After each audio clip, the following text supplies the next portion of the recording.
boy Kavus back with another video, and today say 1991 Michael Jordan was a god. Man, we finna get into this video, man. Make sure I hit that like, comment, and subscribe, because we is on the road to 10,000. Wow. We're on the road to 10,000, man. So let's get into this video. And the Chicago Bulls have won their first ever NBA championship. June 12th, 1991, 11:47 p.m., The Forum, Los Angeles. For 7 years, they called him the most talented player who couldn't win when it mattered. 7 years of playoff heartbreak, swept by the Celtics, destroyed by the Pistons, always falling short. 7 years of watching Bird raise banners, 7 years of Magic's smile after another championship. But on this night, something fundamentally shifted in the universe of basketball. This wasn't just a championship, this was a coronation. This was the night Michael Jordan stopped being mortal. The criticism was over. The doubts were dead. 7 years of can't win the big one, erased in one magical run. Hanson to Jordan. For the ball, Michael going to work. Jordan past Petrovic. He didn't just beat opponents anymore. He transformed the very concept of what basketball players could be. He turned physics into poetry. He made winning look inevitable. And if you weren't there to witness it, sit down, lock in, because I'm about to show you what basketball looks like when a man becomes a myth. To understand the deity Jordan became in 91, you need to understand the mortality he shed. See, from 1984 to 1990, Michael Jordan was a spectacular failure. Oh, he could score. 63 against the 86 Celtics. He could fly. Every night was a highlight reel. But winning, championship winning, the numbers were brutal. Multiple first-round exits, 3 straight conference finals losses to Detroit, 0 finals appearances, 0 rings. While Jordan was creating posters, Larry Legend and Magic were creating legacies. Bird, 3 rings. Magic, 5 rings. Jordan, 0 rings, and a growing reputation as the greatest player who couldn't figure out how to be a champion.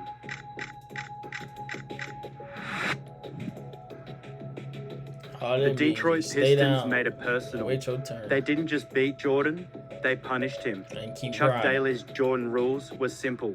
Hit him again. Make him lose his cool. Make him distrust his teammates. Make him human. And it worked. 88, loss in 5. 89, loss in 6. 1990, the breaking point. Loss in 7. With Scottie Pippen's migraine game becoming a symbol of Chicago's soft reputation. But watch what happened next, because this is where mortality ends and godhood begins. 15 pounds of muscle, not just weight, armor.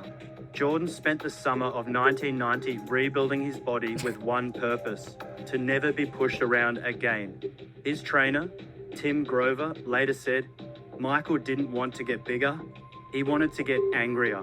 Meanwhile, Phil Jackson was rebuilding Jordan's mind. The triangle offense wasn't about limiting Jordan, it was about making him omnipresent. Instead of guarding one man, teams now had to guard a system powered by the most dangerous player alive. Before the triangle, 5.9 assists per game career average. In 1991, 11.4 assists per game in the finals. That's not evolution, that's mutation. And then there was Pippen, no longer the kid with migraines, now a 6'8" defensive destroyer who could guard anyone from point guards to power forwards. Jordan finally had a running mate who could keep up. Horace Grant became a rebounding machine. Cartwright provided veteran toughness. Paxson turned into a sniper from the corners. This wasn't Jordan and the Jordanairs anymore. This was a team built for war. But make no mistake, they all orbited around one sun. And in 1991, that sun went supernova. From opening night, something was different. Jordan wasn't hunting for points, He was hunting for perfection. First game, 31 points, 10 assists, 8 rebounds against the Sixers. Complete control. The Bulls started 13-3, then went 25-5, then 41-9. This wasn't just winning. This was systematically dismantling the league's confidence. Teams were beaten before the bus arrived at Chicago Stadium. Watch the tape from that season. Really watch it. Jordan had added a post game that was unguardable. Too strong for guards, too quick for forwards, too smart for double teams. He'd catch the ball 15 feet out, feel the defense, and know exactly what they feared most. Then he'd give it to them. From the post, 58%. Mid-range, 54%. At the rim, 67%. There was no safe space, no defensive scheme, no answer. But here's what separated 91 Jordan from every version before. He made defense sexy, averaged 2.7 steals while barely gambling. He'd study film like a professor, memorizing every player's go-to move, their comfort zones, their panic buttons. Bro, he did what now? Bro, that mean he was in that study. He was locking in the study room, watching film. He was locking in, boy.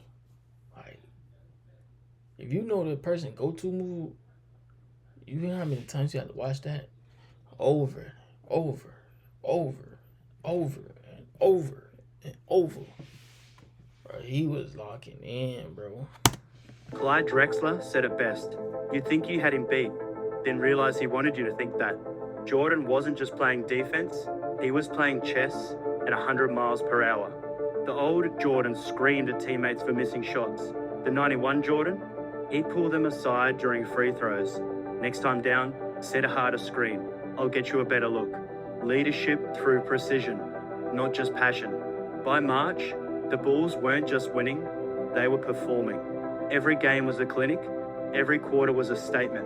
They finished 61-22, best record in the East. And they gotta think about when you watching film, they ain't got these. They ain't had these. They ain't had no iPhone. They had them DVR, some tapes. They had some tapes. Put it in the TV, and you rewind it from the TV, from the remote.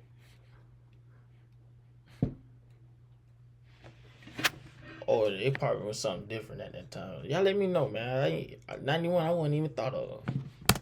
Conference. Michael Jordan, 31.5 points per game, 6 I rebounds. remember the DVR. I hope I'm saying it right. The DVR, I think it's like little tapes, man. 5 assists, 2.7 steals. MVP, scoring champion, first team All-NBA, first team All-Defense. But regular season excellence meant nothing to Jordan. Not anymore. He'd had MVPs, enough scoring titles, enough individual glory. He wanted Detroit. He wanted magic. He wanted them all to bow.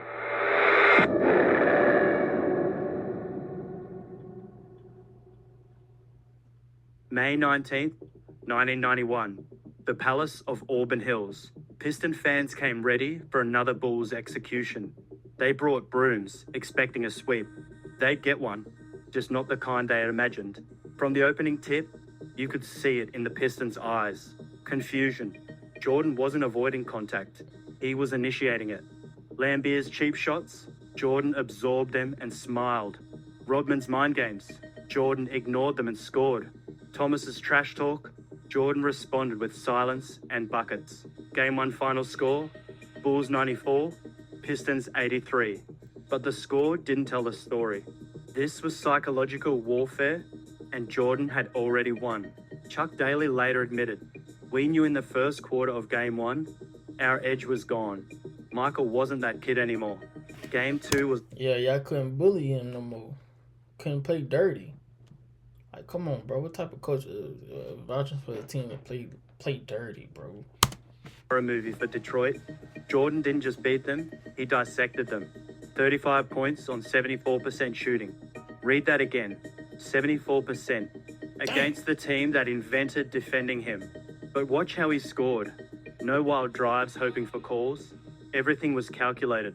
Footwork perfect, shoulders squared, follow through textbook. He was beating them with fundamentals, and that hurt worse than any dunk. Game 3 in Detroit. The Pistons' last stand. Their crowd was vicious. Jordan sucks chance from the warm-ups. Security had to escort Jordan's family. This was Detroit's house, where dreams went to die. Jordan's response? 33 points, 7 rebounds, 7 assists. But forget the numbers. Watch his demeanor. No emotion, no celebration. Just cold, methodical execution. Like a surgeon who's done this operation 1,000 times. By the fourth quarter, you could see it. The bad boys were broken. Lambier stopped throwing elbows. Rodman stopped talking. Thomas looked like he'd aged 5 years in 3 games. And then came the moment that defined an era's death. Game 4. Bulls up, 115-94. Clock winding down. Thomas gathers his troops at midcourt. They turn toward the tunnel. They walk. No handshakes. No acknowledgement. No... Bad sportsmanship. Sorry, sportsmanship, too. And the game won't even finish. The game finished when you hit that clock hit 0. Respect for the new Kings. Jordan's response? Nothing. Absolutely nothing. He didn't chase them. He didn't yell. Didn't gloat. He just stood there, watching the former champions slink away like defeated gladiators leaving the Coliseum. In the locker room, while his teammates celebrated, Jordan sat quietly. Scottie Pippen asked him why he wasn't more excited. Jordan's response? We haven't won anything yet. 4-0 sweep. Jordan, 29.8 points, 5.3 rebounds, 7 assists per game. Bulls outscored Pistons by an average of 17.3 points. The bad boys were dead. The Jordan rules were obsolete, but the real test was coming. Your job ain't finished. June 2nd, 1991, Chicago Stadium. Michael Jordan versus Magic Johnson. The Prince versus the King. The future versus the present. Except nobody told Jordan he was supposed to wait his turn. This wasn't just a finals. This was a coronation waiting to happen. Magic's Lakers, Showtime's last dance, Jordan's Bulls, a dynasty being born. The basketball world held its breath. Game 1, Chicago Stadium. The energy was nuclear. Jordan came out hunting. 36 points, 8 assists, 12 rebounds.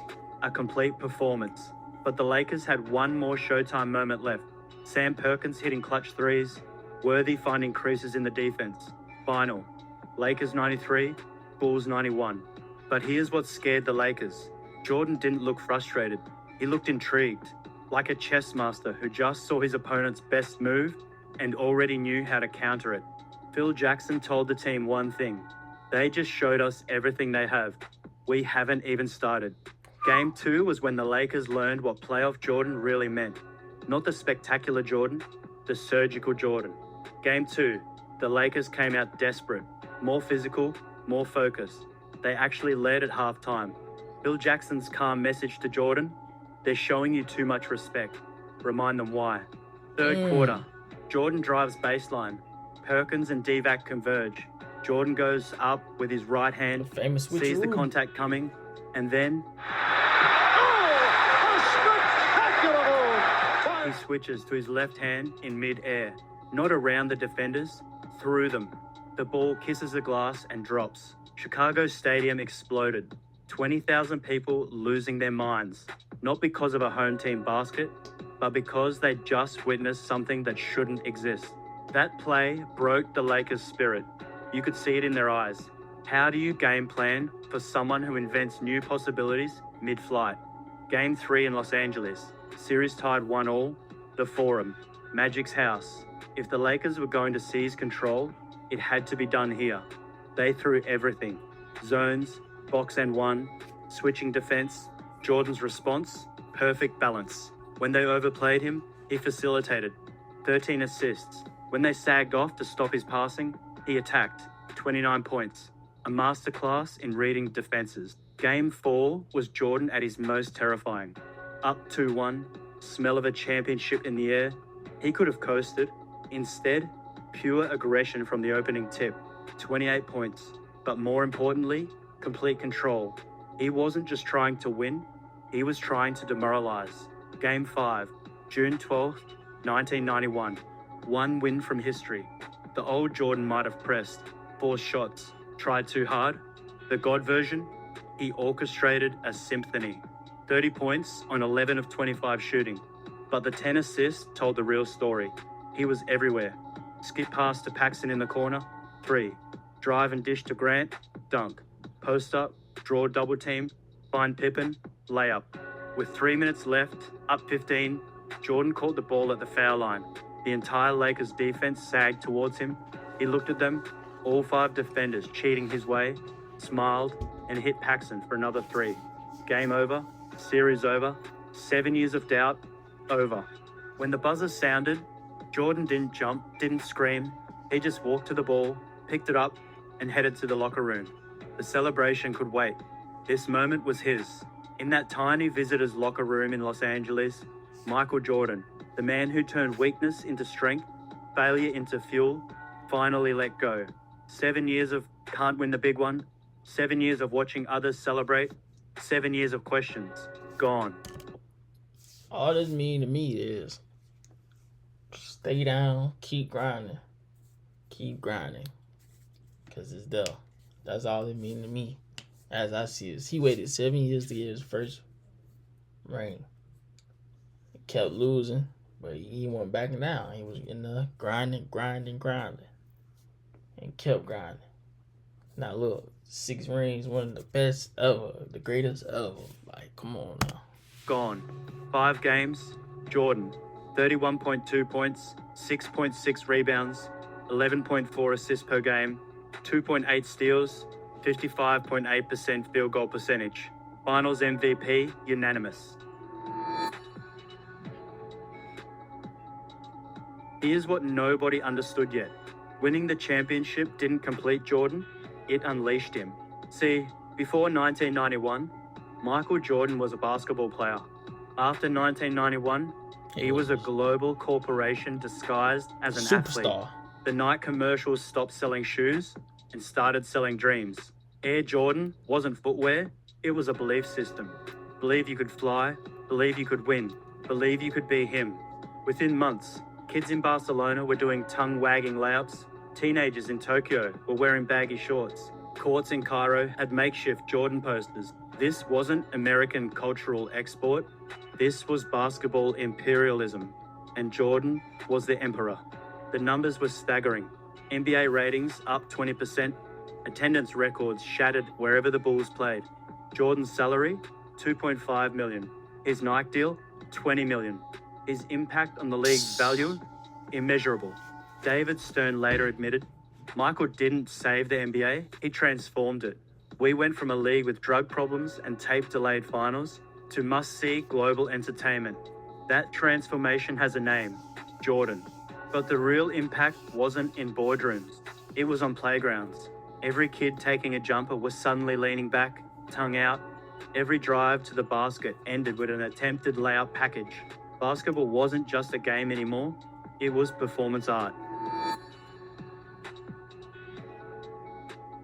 Let's get technical for a minute, because calling Jordan a god is poetic, but understanding why requires analysis. Watch any Jordan footage from 1991. Notice something? Everything is fundamentally perfect. The footwork, always balanced. The release, identical every time. The defensive positioning, textbook, but at warp speed. Other stars had signature moves. Jordan had complete mastery. While everyone else was playing checkers, Jordan was solving basketball like a math equation. Same problem, perfect answer, every single time. That's not talent, that's 10,000 hours of obsessive preparation meeting the perfect moment. But physical gifts and technical skill only explain half of 1991 Jordan. The other half, the half that separated him from every talented player who couldn't win, that was all mental. Jordan didn't practice, he hunted. Every drill was game 7. Every scrimmage was personal. Teammates tell stories of Jordan turning simple shooting drills into competition, then refusing to leave until he won.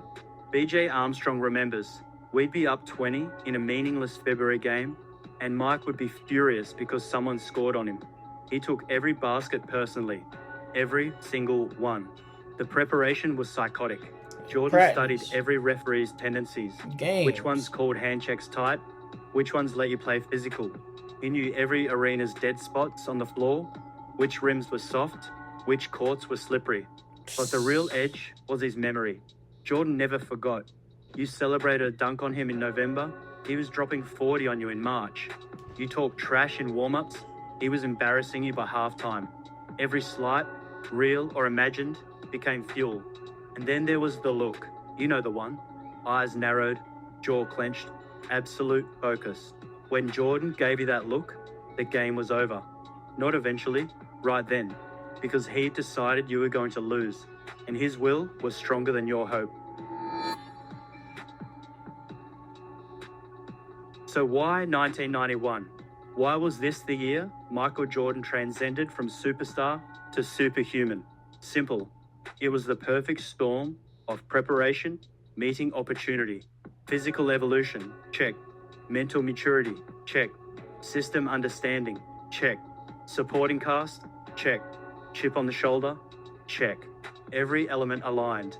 The body was ready, stronger, more durable. The mind was sharp, patient but ruthless. The system maximized his gifts while hiding nothing. The team could finally hold their own. And the motivation? 7 years of can't win the big one had created a monster. The pre-1991 Jordan was reactive. He responded to defenses. The 1991 Jordan was predictive. He knew what defenses could do before they did it. The pre-1991 Jordan needed the ball. The 1991 Jordan was dangerous without it. The pre-1991 Jordan wanted to win. The 1991 Jordan expected to win. This wasn't just growth, this was metamorphosis. The caterpillar hadn't just become a butterfly, it had become a dragon. I like that. Every superstar since 1991 has chased Jordan's ghost. Kobe's fadeaway, Jordan. LeBron's chase down blocks, trying to match Jordan's defensive impact. The idea that a wing player could dominate every aspect of basketball, that blueprint was drawn in 1991. The positionless basketball we see today, Jordan proved it in 91. He played point guard, shooting guard, small forward, sometimes all in the same possession. Labels became meaningless when you could do everything at an elite level. But beyond basketball, 1991 Jordan created the template for athletic greatness. Work harder than everyone, trust the process but never the competition. Turn weakness into strength, make winning an addiction, not an achievement. Every player who's ever studied film, who's ever added counters to their moves, who's ever visualized before games, they're all disciples of the church Jordan built in 1991. Michael Jordan in 1991 wasn't just the best player in basketball, he was basketball. Every possession was a masterclass. Every game was a statement. Every moment was history being written in real time.